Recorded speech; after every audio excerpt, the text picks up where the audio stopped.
Morning everyone, welcome to my channel. আমি শর্মিষ্ঠা। আশা করি আমার সকল বন্ধুরা অনেক অনেক ভালো আছো, সুস্থ আছো আর নিরাপদে আছো। তো বন্ধুরা, আজকে নতুন একটা ব্লগ স্টার্ট করতে চলেছি। এখন ঘুরতে পারছি 6:30, আর আজকে হচ্ছে সোমবার, মানে হচ্ছে একটা শুভ দিন, জন্মাষ্টমী। যাদের বাড়িতে গোপাল আছে তারা নিশ্চয়ই প্রত্যেকেই আজকে পুজো করবে। তো আমার বাড়িতে তো গোপাল আছে, তোমরা জানো। আমিও একটু ছোট্টখাটো, মানে যেটুকু নিজে পারি সেইটুকু করব। আমি আর আমার শাশুড়ি মা দুজনে মিলেই পুজো করব। ঠাকুর মশাই ডেকে আজ হবে না, আমরা নিজেরাই দুজনে মিলে পুজো করি। তো চলো, আজকে আর বেশি কাজ তোমার সাথে শেয়ার করবো না, কারণ ক্যামেরা করে করে, মানে ভিডিও করে করে যদি কাজ করতে যাই তাহলে আমার কাজে মানে অনেক দেরি হয়ে যাবে পুজো করতে, জানো তো। আর যেহেতু যে 3বার মোটামুটি পুজো করতেই হবে, নারকেল ছাড়ানো আছে, অনেক কাজ আছে, মানে ঠাকুর ঘরে প্রচুর কাজ আছে, জানো, টুকটাক সেটা কমপ্লিট করতে হবে। হাজব্যান্ডকে বলেছি যে ফুল টুলগুলো এনে দিতে, যত তাড়াতাড়ি এনে দেবে তত তাড়াতাড়ি পুজোটা আমি করতে পারবো। আর চলো, আগে আমি কিছুটা কাজ এগিয়ে এসেছি, ঘরেরই কাজ। এইবারে মা আর মেয়েরা কেউ ওঠেনি, কাল থেকে আবার মেয়ের পরীক্ষা, হাফ ইয়ারলি 80 মার্কসের। ওকে গিয়ে আগে ডেকে পড়তে বসাই, জানো তো। কালকে আবার অঙ্ক পরীক্ষা, ম্যাথস রয়েছে। অনেক রাতে শুয়েছে, প্রায় 2টোর পর ঘুমিয়েছে। তো যাই হোক, এখন 6:30 বাজে, এবার ডেকে দিই। এখন পরীক্ষার সময় এরকম করতেই হবে, কিছু করার নেই। তো চলো, আর বেশি বকবক করছি না, তাহলে আমার দেরি হয়ে যাবে। বকবক করতে শুরু করলে বকবক করেই যাবো, আর এদিকে আমার কাজের দেরি হয়ে যাবে, জানো তো। চলো বন্ধুরা, যেটুকু পারবো সেটুকু শেয়ার করো। প্লিজ ভিডিওটা দেখো, ভিডিওটা কেমন লাগলো অবশ্যই কমেন্ট করে বলবে। চলো, সকালে আমার মুখটা তোমরা হাসি মুখে দেখলে, কিন্তু এখন রাতের বেলা যখন আমি ভয়েস ওভার দিতে বসেছি, টোটালি আমার মুড একদম কিন্তু অপোজিট অ্যাঙ্গেলে ঘুরে গেছে। সকালে ভাবতেও পারিনি যে আমার সাথে আজকে এই পরিস্থিতি ঘটতে পারে, বা এই জিনিসটা আমার সাথে হতে পারে জন্মাষ্টমীর দিন। ঠিক আছে, তো ঠিক আছে, মেনে নিয়েছি। সবসময় পরিস্থিতি যে আমার অনুকূলেই থাকবে এর কোনো মানে নেই, কারণ পরিস্থিতি তোমার প্রতিকূলেও যেতে পারে, তোমার এগেনস্টেও যেতে পারে। সব কিছুর মোকাবিলার জন্য তোমাকে তৈরি থাকতে হবে। তো যাই হোক, যদি পারি তো নিশ্চয়ই তোমাদের সাথে শেয়ার করব, তবে এখন না, এখন এতটুকু আমার মুড নেই কিছু বলার। বন্ধুরা, তোমরা শুধু আমার কাজটা দেখতে থাকো, আর পুজো আমি অবশ্যই কিছুটা শেয়ার করব। আশা করি তোমাদের একটু হলেও ভালো লাগবে। আর এখানে তাড়াতাড়ি করে রান্নাঘরে চলে এসেছি, ভুলেই গেছি যে আমি দুধটা আজকে বসিয়ে গেছি গ্যাসে। ভাগ্যিস কি মনে হলো, সঙ্গে সঙ্গে এসে দেখি দুধটা পড়বে, সঙ্গে সঙ্গে এসে আমি গ্যাসটাকে অফ করে দিয়েছি। কী জানো তো বন্ধুরা, আমি মন থেকে চাই মানুষ আমাকে আরও বেশি আঘাত করুক, যাতে আমি আরও বেশি মনের দিক থেকে স্ট্রং আর ডিটারমাইন্ড হতে পারি। জীবনে কখনো হার স্বীকার করবে না। যদি তুমি সঠিক হও, তোমার জয় হবেই হবে। যতই তোমায় লোকে পিছু টানতে চাক, আর যতই তোমাকে লোকে বাইরে থেকে বাধাপ্রাপ্ত করতে চায়, তুমি লোকের কথায় ভয় পেয়ে যদি তুমি ঘরের মধ্যে লুকিয়ে থাকো না, তাহলে তোমাকে সারা জীবনই ঘরের দরজা বন্ধ করে বসে থাকতে হবে। আজ আমি কি পজিশনে ব্লগটা বানালাম সেটা আমি আর আমার ঈশ্বর স্বয়ং জানে। জন্মাষ্টমীর দিন মিথ্যে কথা বলার সাহস আমার নেই, তা সত্ত্বেও আমি ভিডিও করে গেছি। কেন জানো? কারণ আমি এটা মনে করি যে একটা দুটো নগণ্য মানুষ যারা আমাকে হেট করে, তাদের জন্য আমি এতগুলো আমার হাজার হাজার সাবস্ক্রাইবার বন্ধুদের ভালোবাসা আমি নষ্ট হতে দেবো না, যারা আমার প্রত্যেকটা দিন সকাল 10টায় আমার জন্য ওয়েট করে থাকে। যদি আমি ব্লগটা না করতাম তাহলে হয়তো আমার পরম শত্রুরা একটু হলেও হয়তো আনন্দ পেত, কিন্তু আর নয়। কারোর জন্য নিজেকে কখনো থামিয়ে রাখবো না, বা আর চোখের জল ফেলবো না। তুমি যদি সঠিক হও, তোমার সাকসেস কেউ আটকাতে পারবে না, আর তোমার সাকসেসই একদিন তোমার হয়ে যোগ্য জবাব তাদের দিয়ে দেবে। আজকে হয়তো তোমরা আমাকে এই ঠাকুর ঘরে পুজো করা লাস্ট দেখবে, মানে আর হয়তো কাল থেকে তোমরা দেখতে পাবে না। তো বলি যে হয়তো তোমরা কিছুদিন পর হয়তো আমাকে জিজ্ঞাসা করবে যে দিদি, তুমি তো আর ঠাকুরের ব্লগ, তুমি তো আর পুজো করার ব্লগ শেয়ার করো না। কারণ তোমরা প্রত্যেক দিনই বলো দিদি একটু একটু করে পুজোর ব্লগ শেয়ার করবে, তোমার পুজো দেখতে আমাদের ভীষণ ভালো লাগে। তাই জন্য আমার যারা নতুন পুরনো সব সাবস্ক্রাইবার বন্ধুদের বলে দিচ্ছি যে যতদিন না আমি নিজের থেকে কিছু একটা মানে বার করতে পারছি বুদ্ধি, বা কিছু অ্যারেঞ্জ করতে পারছি, ততদিন কিন্তু আমি আর তোমাদের পুজোর ভিডিও তোমাদের সাথে শেয়ার করতে পারবো না। কি জানো তো বন্ধুরা, আমার কাছ থেকে হয়তো আমার প্রিয় জায়গা মানে ঠাকুর ঘরটা কেড়ে নিতে পারলেও আমার ইষ্ট দেবতা বলো বা আমার ঈশ্বরকে কিন্তু আমার মন থেকে কেউ কখনো কোনোদিনও কাটতে পারবে না। তবে আমি ঈশ্বর চেয়েছিল বলে আমি পুরো সকালটা কিন্তু জন্মাষ্টমীর পুজো করতে পেরেছি, তবে সন্ধ্যের পর কিন্তু আমি আর পারমিশন পাইনি পুজো করার, তাই তোমাদের সাথে হয়তো শেয়ার করতে পারবো না। বন্ধুরা, আমার স্নান কমপ্লিট হয়ে গেছে, তোমরা দেখতেই পাচ্ছ একদম পুরো সব কাজ কমপ্লিট, বাসি কাজকর্ম সব কমপ্লিট। আর আজকে তো মানে নিরামিষ, হয়তো সেদ্ধ ভাত খাওয়া হবে, একদম গরম গরম সেদ্ধ ভাত হবে, আর মেয়ের জন্য হয়তো একটু আলু ভাজা মুগের ডাল, ব্যাস। আর চলো এইবারে দেখা হচ্ছে। দাও কি গরম লাগছে, বাপরে বাপ, এক নাগারে কাজ করেছি সকাল থেকে উঠে, এক নাগারে আজকে এতটুকু রেস্ট নিই। 9:30টার মধ্যে আমি সব কমপ্লিট করে ফেলেছি। তো চলো এবারে একদম পুজো ঘরে গিয়ে দেখা হচ্ছে, চলো আমার সাথে। ঠাকুর ঘরে এসেই আমি নারকেল কোড়াতে বসে গেছি, কারণ আমি নারকেলটা কুড়িয়ে দিলে তারপরে কিন্তু মা মানে আমার শাশুড়ি মা কিন্তু তালের বড়াটা করবে। তো আমরা কি করি, দুজনের মধ্যে যে কোনো একজন গোপালের খাবার তৈরি করি, আর একজন আমরা মানে আমি মাই গোপালের খাবারটা ম্যাক্সিমাম তৈরি করে, সবই করে। আর আমি এখানে ঠাকুরের জিনিসপত্র বলো, তারপর গোপালকে স্নান করানো সব কমপ্লিট করে রেখে দিই। সকালে যেটুকু দরকার সব কিন্তু কমপ্লিট করে রেখে দিই। সন্ধেবেলায় তো আমরাই মানে ফল কী বলে ভোগ টোগ দিয়ে পুজো দেবো, মানে তালের বড়া, তারপর হচ্ছে যে নাড়ু ফাড়ু দিয়ে যা যা দিয়ে শুকনো ভোগ যেটা সেখানে পুজো দেবো। আর এখানে দেখো আমি ঠাকুরকে অভিষেক করানোর জন্য যা যা লাগে সব এই থালাটার মধ্যে সাজিয়ে নিয়েছি। যেমন দুধ, গঙ্গা জল, টক দই, মধু, ঘি, সুগন্ধি, গোলাপ জল, মালা, তারপর মুকুট, জলশঙ্খ, পদ্ম, ঠাকুরের বস্ত্র সব কিন্তু আমি একটা থালার মধ্যে অ্যারেঞ্জ করে রেখেছি, যাতে আমার পুজো করার সময় কোনো অসুবিধা না হয়। তোমরা সবাই জানো যে গোপালকে অভিষেক করানোর সময় ভালো করে একটা পদ্ম এঁকে নিতে হয়, তার উপর একটা তুলসী পাতা দিয়ে কিন্তু গোপালকে অভিষেক করাতে হয়। আমি একদমই ভালো আঁকতে পারি না বন্ধুরা, তোমরা দেখলে বুঝতেই পারছো। আমি যেটুকু পেরেছি সেইটুকু করার চেষ্টা করেছি, সেইটুকুই তোমাদের সাথে শেয়ার করি।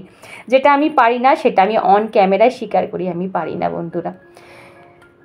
যাই হোক, আমার মানে ভয়েস ওভার দিতে দিতে হয়তো খারাপও লাগছে যে কাল থেকে আমি এই কাজটা হয়তো করতে পারবো না, কোথাও যেন আমার মানে একটু খারাপ লাগছে। তাও নিজেকে মনে মনে স্ট্রং করে নিয়েছি, ভাবি যে ভগবান যা করে হয়তো মঙ্গলের জন্যই করে, হয়তো এর থেকেও ভালো কোনো জিনিস আমার জন্য ওয়েট করে আছে, তার সেই দিনটার জন্যই আমি হয়তো ওয়েট করে আছি। এখানে দেখো আমি পুষ্প অভিষেকও করে নিলাম, ভালো করে কিন্তু আমি ফুল দিয়ে গোপালকে ভালো করে আরেকবার স্নান করিয়ে দিলাম। স্নান না মানে পুষ্প অভিষেক যাকে বলে সেটা করে দিলাম। আর এখানে এইবারে সুগন্ধি আর গোলাপ জল আর হচ্ছে যে গঙ্গা জল দিয়ে আর একবার ভালো করে গোপালকে অভিষেক করিয়ে দিলাম। তো হয়ে গেল। এইবারে গোপালকে একটু আরতি করে নিলাম। আগে আমি এখানে তোমরা ঘিয়ের আরতিও করতে পারো, আবার এমনি তেলের আরতিও করতে পারো, কোনো অসুবিধা নেই। আর ধূপকাঠি দিয়েও ভালো করে গোপালকে আর একবার আরতি করে নিলাম বন্ধুরা। তো এই তো কাপড় মানে ভালো করে গামছা দিয়ে গোপালকে পরিষ্কার করে নিয়েছি।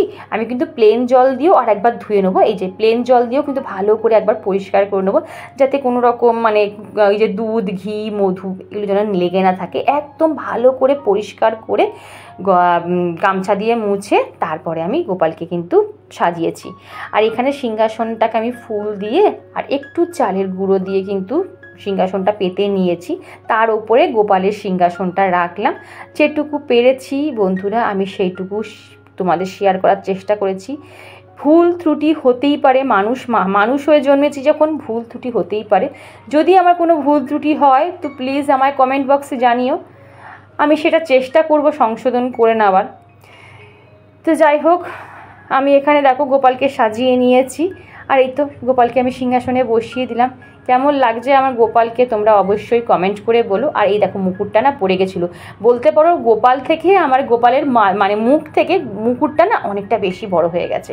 আর এখানে বাবার পায়ে, গোপালের পায়ে একটা পদ্ম ফুল আমি অর্পণ করলাম, আর দুটো তুলসী পাতা সবসময় যে জায়গাটা খসখসে সেইটা কিন্তু যেন গোপালকে স্পর্শ করে থাকে, আর যেটা প্লেন সেটা সবসময় উপর দিকে থাকে, এইটা খেয়াল রাখবে। এখানে আমি 3 রকম ফল দিয়েছি।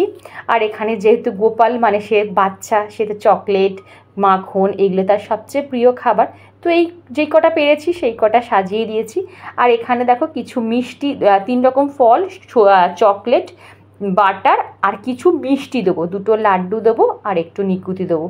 এই আমি দুপুরবেলা আজকে গোপালকে খেতে দিয়েছি।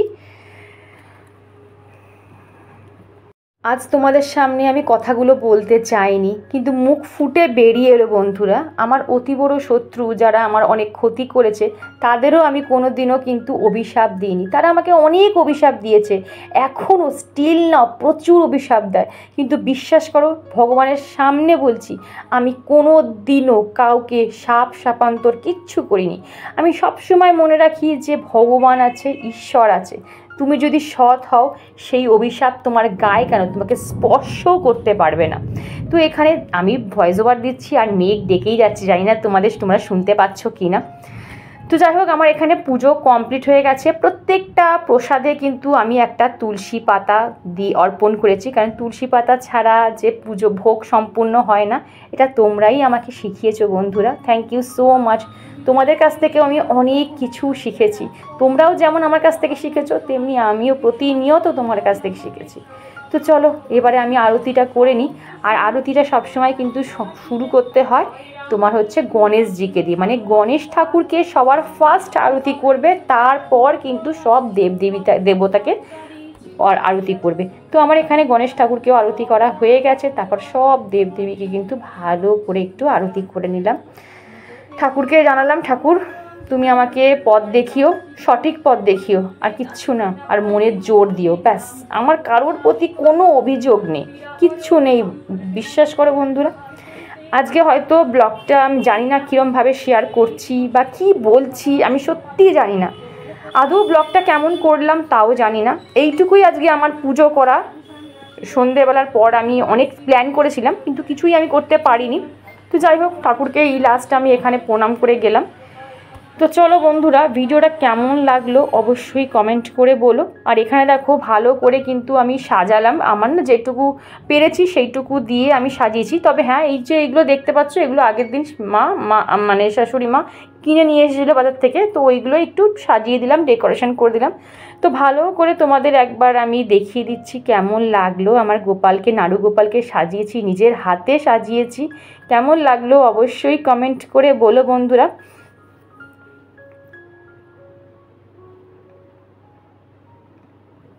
তোমরা আমার কাছে জিজ্ঞাসা করেছিলে যে গোপালকে আমি কিভাবে মানে যত্ন করি। দেখো, সবার ফার্স্ট বলি, গোপাল, এই যে গোপালটা দেখছো, এটা কিন্তু আমি নয়, আমার শাশুড়ি মা মানে কিনে এনেছিল। তবে প্রতিষ্ঠা করা না, মানে কোনো ঠাকুর মশাইকে দিয়ে কিন্তু প্রতিষ্ঠা করা না। আমরা দুবার গোপালকে খেতে দিই, একবার দুপুরবেলা আর একবার সন্ধেবেলা, ব্যাস। এর থেকে কিন্তু এক্সট্রা কিছু বন্ধুরা। এখন ঘুরতে পারছি 11:15। 11:15-র মধ্যে আমার সব কিছু, মানে ঠাকুরের সব কিছু পুজো আচ্ছা করা কমপ্লিট। তোমরা তো দেখতেই পেলে পুজোটা কেমন হয়েছে অবশ্যই কমেন্ট করে বলো। যদি কোনো ভুল ভ্রান্তি হয়ে থাকে অবশ্যই আমাকে মার্জনা করো, আর আমাকে গাইড করো, যাতে নেক্সট ইয়ার এরকম ভুল আমার আর না হয়। তোমরা তো আছোই আমাকে গাইড করে দেওয়ার জন্য, ওই জন্য আমি নিশ্চিন্তে আছি। তো এখনও নারকেল নাড়ুটা আর তালের বড়াটা, আমি তো নারকেল কুড়ে দিয়ে এলাম, দেখতেই পেলে। তো মা ওখানে তালের বড়া নারকেল নাড়ুটা করে নিই, মানে শাশুড়ি মা করে নিই। তারপরে আবার আমি সন্ধেবেলা গিয়ে আবার ভোগ দেবো। ভোগ মানে আমরা তো শুকনো ভোগ দিই। তো চলো, তারপরে আরও অনেক কিছু শেয়ার করবো। তো বন্ধুরা দেখতে থাকো ব্লগটা, যেটুকু পারলাম করলাম। সবটা তো ভিডিও করাই যায় না, বুঝতে তো পারছো। পুজো করতে করতে পুরোটা ভিডিও করা মানে অনেকটা টাইম যাবে, জানো তো। আরও তো সংসারের 5টা কাজ আছে। তো চলো এবারে একটু চা খাই, রেস্ট নিই, তারপরে আবার তোমাদের সাথে বিকেলে ফিরছি। বিকেলে না হলে দুপুরে যদি কিছু শেয়ার করা থাকে অবশ্যই তোমাদের সাথে শেয়ার করবো। এতক্ষণ অবধি জানতাম যে সন্ধেবেলা পুজো করব, আরতি করব, অনেক কিছু তোমাদের সাথে শেয়ার করব, কিন্তু দুর্ভাগ্যবশত আমি সেগুলো কিছুই করতে পারলাম না। প্রচণ্ড পরিমাণে খিদে পেয়ে গেছে বন্ধুরা। তো ভাবলাম না, একটুখানি পরোটা করি আর একটু সাদা আলু চচ্চড়ি করি, বেশ ভালো লাগে খেতে। তো এখানে দেখো ময়দাটা মেখে নিলাম, আর ওখানে আমি কি করেছি, একটুখানি আলুটাকে একটা সিটি দিয়ে ভাপিয়ে নিলাম, তাহলে তরকারিটা একটু তাড়াতাড়ি হয়ে যাবে। দেখবে প্রেশারে যদি আলুটাকে ভাপিয়ে নিয়ে যদি তরকারি করো না, বেশ টেস্ট লাগে, একটু আলুটা গলে গলে যায়, তো বেশ ভালো লাগে কিন্তু খেতে। আর দেখো, যেহেতু ভাপিয়ে নিয়েছি, খুব তাড়াতাড়ি কিন্তু আমার তরকারিটা হয়ে যাবে। সামান্য একটু চিনি, কালো জিরা ফোড়ন দিয়েছিলাম, একটা শুকনো লঙ্কা ফোড়ন দিয়েছিলাম, আর কাঁচা লঙ্কা কয়েকটা চিড়ে দিয়েছিলাম, আর এতটুকুও যেন হলুদ একটুও দিইনি, জানো তো, আর একটু নুন দিয়েছিলাম, ব্যাস। দেখো আমার তরকারিটা কিন্তু এখানে হয়ে গেছে। তো বন্ধুরা, ভিডিওটা কেমন লাগলো অবশ্যই কমেন্ট করে বলো। যদি ভালো লাগে একটা লাইক করো। আজকে এইটুকুই, আবার কাল দেখা হচ্ছে, টাটা।